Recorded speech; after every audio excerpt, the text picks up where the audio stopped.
예, 안녕하십니까. 전 더원 서울안과 원장 허장원입니다. 오랜만에 찾아뵙겠습니다.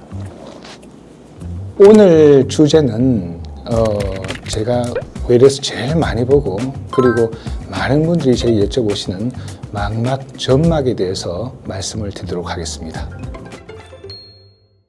망막 전막이라고 하는 것은 망막 앞막이라고도 합니다. 점막이 아니고요. 앞전자를 써서 앞막이라고 그러는데 망막 제일 중심 부분에 살짝 막이 끼는 거죠. 그 막이 수축을 해서 망막을 일그러뜨립니다. 그래서 망막이 구겨지는 거죠. 그런 것을 망막 점막이라고 합니다. 이 망막 점막에는 원인이 있는데 첫째는 제일 흔한 것은 이유 없이 생깁니다. 두 번째는 눈 속에 염증이 오래돼서 생길 수도 있고 그리고 당뇨가 생겨서 그럴 수도 있고 또 한 가지는 망막이 찢어져서 생길 수도 있습니다. 이런 망막 점막이 생기면요 두 가지 증상이 있는데 첫째는 망막이 구겨지니까 필름이 구겨지면 어떻게 되겠습니까? 상이 일그러져 보이겠죠. 또 한 가지는 일그러지기 전에 자세히 보면은 상이 확대가 돼 보입니다. 환자분한테 여쭤보면은 오른쪽 왼쪽 부위가 상이 크게 다르다. 동전을 놓고 보면 하나는 100원짜리 같이 보이고 하나는 500원짜리 같이 보이는 그런 극단적인 상의 크기가 달라진 모습이 보이기도 하고 그것이 더 진행되게 되면 시력이 떨어지게 됩니다. 고도 근시에서 망막 전막이 생길 수가 있죠. 특히 망막에서 생길 수 있는 중요한 질환 세 가지가 있는데 망막 박리, 황반변성, 그리고 녹내장 이 세 가지가 눈 속에서 생길 수 있는 굉장히 위험하고 중요한 질환이거든요.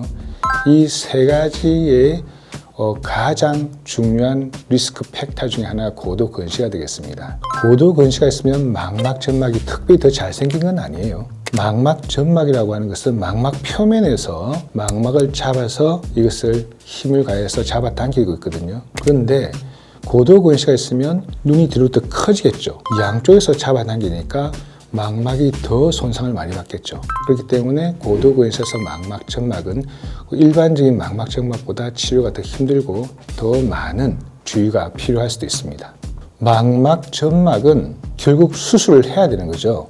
수술 외에는 특별한 치료가 없습니다. 그러나 제가 25년 동안 수술을 그래도 많이 해본 경을 바탕으로 제 기준을 말씀드리면 일단은 본인이 수술을 해야겠다는 마음이 생겨야 됩니다. 본인이 전혀 생활하는 데 지장이 없고 시력에 큰 불편함이 없고 느끼는 증상이 없으면 수술 안 합니다.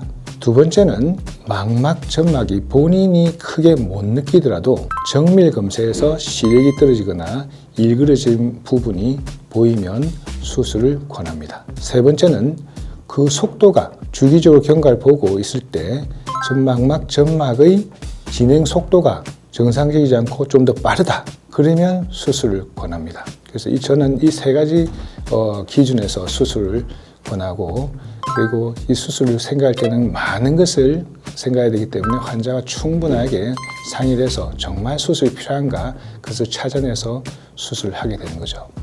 망막 전막 수술은 망막 수술 중에 그래도 가장 간단한 수술에 속하죠.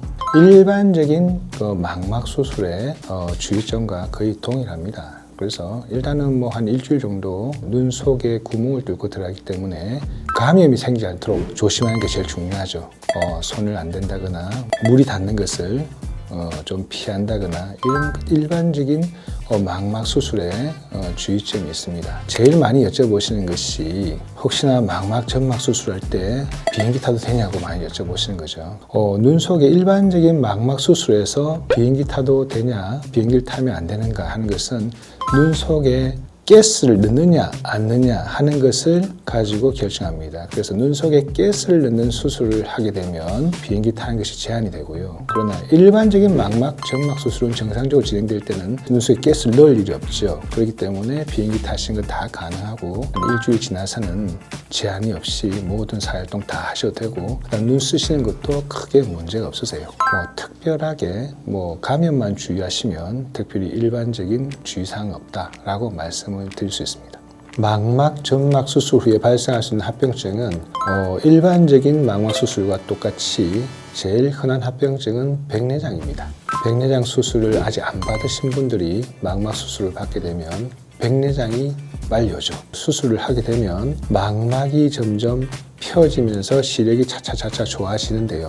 그런데 그와 동시에 백내장이 생기면서 점점 흐려지게 됩니다. 그렇기 때문에 아마 2차적으로 백내장 수술이 필요할 수도 있고, 그 외에는 특별하게 망막 점막 수술에 한정된 합병증 같은 것들은 아주 드뭅니다.